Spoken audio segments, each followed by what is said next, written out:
നമസ്കാരം. ഞാനിപ്പോൾ വരുന്ന വഴിക്ക് ഒരു ഫ്ലെക്സ് ബോർഡ് കാണാൻ ഇടയുണ്ടായി. അതാണ് ആക്ച്വലി വീഡിയോ ഇടാനുള്ളൊരു കാരണം.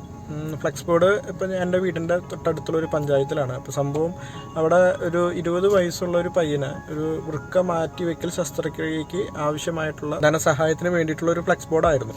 ഞാൻ ആ യുവജന സംഘടനയാണ് അവരെ വിളിച്ച് അന്വേഷിച്ചപ്പോൾ മനസ്സിലാക്കാൻ സാധിച്ചത് നല്ലൊരു തുകയുടെ ട്രീറ്റ്മെൻറ്റും അതിൻ്റെ ഓപ്പറേഷനും കാര്യങ്ങളൊക്കെ ആയിട്ട് വേണ്ടി വരും എന്നാണ് അറിയാൻ കഴിഞ്ഞത്. അപ്പോൾ ഞാൻ ചിന്തിച്ച ഒരു കാര്യം, 20 വയസ്സുള്ള ഒരു വ്യക്തിയെ സംബന്ധിച്ച്, വ്യക്തി എന്ന് പറയാൻ പറ്റില്ല, ഒരു പയ്യനാണ്, അവനെ സംബന്ധിച്ച് ഇത്രയും മേജറായിട്ടുള്ള ഒരു ട്രീറ്റ്മെൻറ്റ് വരിക എന്ന് പറയുന്നത് സാധാരണഗതിയിൽ നമ്മൾ ചിന്തിക്കാത്ത കാര്യമാണ്.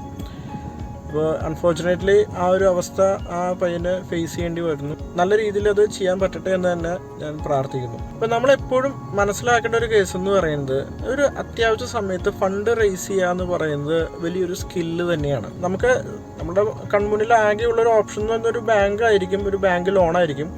ഇപ്പോൾ ഈ വ്യക്തിയെ സംബന്ധിച്ച് അവൻ്റെ വീടും പറമ്പും പണയം വെച്ചിട്ടോ വിറ്റിട്ടോ വേണം വലിയൊരു ഭാഗം തുക കണ്ടെത്താൻ. ഈ ഫണ്ട് റേസ് ചെയ്യുക എന്നുള്ള സ്കില്ലിൽ നമ്മൾ ബാങ്കുകൾ മാത്രമല്ല ഉള്ളത്. നമുക്ക് ഈ ഹെൽത്ത് ഇൻഷുറൻസ് പോലുള്ള പല കമ്പനികളും ഇതുപോലുള്ള എമർജൻസി സിറ്റുവേഷനിൽ നമ്മൾ ഫണ്ട് റേസ് ചെയ്യാൻ സഹായിക്കുന്ന ഒരു മാർഗം തന്നെയാണ്.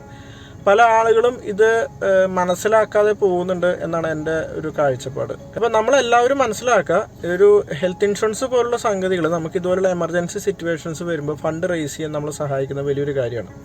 ഒന്ന് ആലോചിച്ച് നോക്കി, നമുക്ക് പെട്ടെന്ന് ഒരു 10 ലക്ഷം 20 ലക്ഷം രൂപ ആവശ്യം വരുമ്പോൾ ആരുടെ അടുത്തായാലും നമുക്ക് അത്രയും ഫണ്ട് പെട്ടെന്ന് ലൂസ് മണി ആയിട്ട് നമ്മൾ കൈയടിച്ച് സഹായിക്കാൻ ഉണ്ടായെന്ന് വരില്ല. ഇനി നമ്മുടെ വീടോ പറമ്പോ വിറ്റിട്ടായാലും നമ്മൾ ചിലപ്പോൾ അതിന് ഫണ്ട് റേസ് ചെയ്യാൻ ശ്രമിക്കും. പക്ഷേ ആ ഒരു എമർജൻസി സിറ്റുവേഷനിൽ നമുക്ക് പെട്ടെന്ന് നമ്മൾ ഉദ്ദേശിക്കുന്ന നമ്മുടെ വീടും സ്ഥലം വിറ്റ് പോകണമെന്നില്ല. ഇനി വിറ്റുപോയി നമ്മൾ ട്രീറ്റ്മെൻറ്റ് കഴിഞ്ഞ് സക്സസ് ആയിട്ട് വന്നാലും നമ്മുടെ ആകെയുള്ള സമ്പാദ്യം നമ്മൾ മൊത്തം കൈവിട്ട് പോയിട്ടുണ്ടാവും. ഇപ്പോഴത്തെ കാലഘട്ടത്തിൽ ഒരു സ്ഥലം വാങ്ങിക്കുക, ഒരു വീട് പണിയാന്ന് പറയുന്നതിൻ്റെ എക്സ്പെൻസ് നമുക്ക് ചിന്തിക്കാവുന്നതിൽ അപ്പുറമാണ്. അപ്പോൾ നിങ്ങൾ ഇപ്പോഴും ഈ ഒരു കാര്യത്തെക്കുറിച്ച്, ഹെൽത്ത് ഇൻഷുറൻസ് പോലെയുള്ള ഒരു ഇൻവെസ്റ്റ്മെൻറ്റിനെ കുറിച്ച് ഇപ്പോഴും അജ്ഞരാണെങ്കിൽ അതിനെക്കുറിച്ച് കൂടുതലായിട്ട് മനസ്സിലാക്കാൻ ശ്രമിക്കുക. എന്തായാലും നിങ്ങളുടെ ലൈഫിൽ അത് ഒരു ഇൻവെസ്റ്റ്മെൻ്റ് ആയിട്ട് തന്നെ കാണാം. പെട്ടെന്നുള്ളൊരു ഫണ്ട് റേസിങ്ങിന് ഇതിനേക്കാളും, മെഡിക്കൽ ഫണ്ട് റേസിങ്ങിന് കേട്ടോ, എല്ലാ കാര്യങ്ങൾക്കും അല്ല, മെഡിക്കൽ ഫണ്ട് റേസിങ്ങിന് ഇതിനേക്കാളും മികച്ചൊരു മാർഗ്ഗം ഇല്ല എന്ന് തന്നെ പറയാം. മാത്രമല്ല നമുക്ക് ഏത് നല്ല ട്രീറ്റ്മെൻറ്റ് വരെയും നമുക്ക് എടുക്കാൻ സാധിക്കും. അപ്പോൾ അങ്ങനെയുള്ള സമയത്ത് പലരും ചിന്തിക്കും, ഒരു 20 ലക്ഷത്തിൻ്റെ 10 ലക്ഷത്തിൻ്റെ അല്ലെങ്കിൽ അതിനേക്കാളും വലിയൊരു എമൗണ്ടിൻ്റെ കവറേജ് ഉള്ളൊരു ഇൻഷുറൻസ് എടുക്കുക എന്ന് പറയുന്നത് സാധാരണക്കാരെ സംബന്ധിച്ച് വലിയൊരു ഭാരമുള്ളൊരു സംഗതിയാണ്. അതൊന്നും നമ്മളെ കൊണ്ട് താങ്ങാൻ പറ്റില്ല എന്നൊരു പക്ഷേ നിങ്ങൾ ചിന്തിച്ചേക്കാം. ഇനി അങ്ങനെ ചിന്തിക്കുന്ന വ്യക്തികൾക്കാണെങ്കിൽ നിങ്ങൾക്ക് അത്രയും വലിയ ഫണ്ടൊന്നും എടുക്കേണ്ട ആവശ്യമില്ല. ഇപ്പോഴത്തെ സമയത്ത് നല്ല നല്ല കമ്പനികൾ വെറും 5 ലക്ഷം 10 ലക്ഷം രൂപ കവറേജ് ഉള്ള പോളിസികൾ എടുത്തുകൊണ്ട് തന്നെ നിങ്ങൾക്ക് 50 ലക്ഷമോ അല്ലെങ്കിൽ 1 കോടി രൂപ വരെ പൈസ അതിൽ നിന്ന് എടുക്കാവുന്ന ഓപ്ഷൻസ് ഇന്ന് അവൈലബിൾ ആണ്.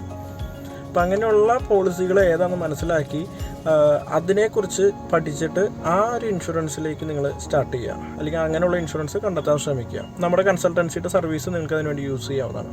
അപ്പോൾ ഇതാണ് എനിക്ക് പേഴ്സണലി നിങ്ങളുമായിട്ട് ഷെയർ ചെയ്യാനുള്ളത്. ഹെൽത്ത് ഇൻഷുറൻസ് എന്ന് പറയുന്നത് കേവലം ഒരു എക്സ്പെൻസ് മാത്രമല്ല, അത് നമുക്ക് എമർജൻസി ഫണ്ട് റേസിങ്ങിന്, പ്രത്യേകിച്ച് മെഡിക്കൽ ആവശ്യങ്ങൾക്കുള്ള എമർജൻസി ഫണ്ട് റേസിങ്ങിന് ഏറ്റവും ബെനഫിഷ്യൽ ആയിട്ടുള്ള സംഭവമാണ്. ഇന്ന് ഇപ്പോൾ പല ഹോസ്പിറ്റൽസും നമ്മൾ ഹെൽത്ത് ഇൻഷുറൻസ് ഉള്ള വ്യക്തികൾക്ക് സാധാരണക്കാരെക്കാളും ബില്ല് കുറവാണ് പലയിടത്തും കാണിക്കുന്നത്. കാരണം ഹെൽത്ത് ഇൻഷുറൻസ് ഉണ്ടായിരിക്കുക എന്നുള്ളത് അത്രയും ഇമ്പോർട്ടൻ്റ് ആയിട്ടുള്ളൊരു സംഗതിയാണ്. അപ്പോൾ നിങ്ങളിതിന് ഒരു ഉപേക്ഷ വിചാരിക്കരുത്. എത്രയും പെട്ടെന്ന് നിങ്ങൾക്കോ നിങ്ങളുടെ ഫാമിലിക്കോ ഇല്ലെങ്കിൽ ഈ വർഷത്തെ പുതിയൊരു റെസൊല്യൂഷനായിട്ട് തന്നെ ഈ ഒരു കാര്യത്തെ എടുക്കുക.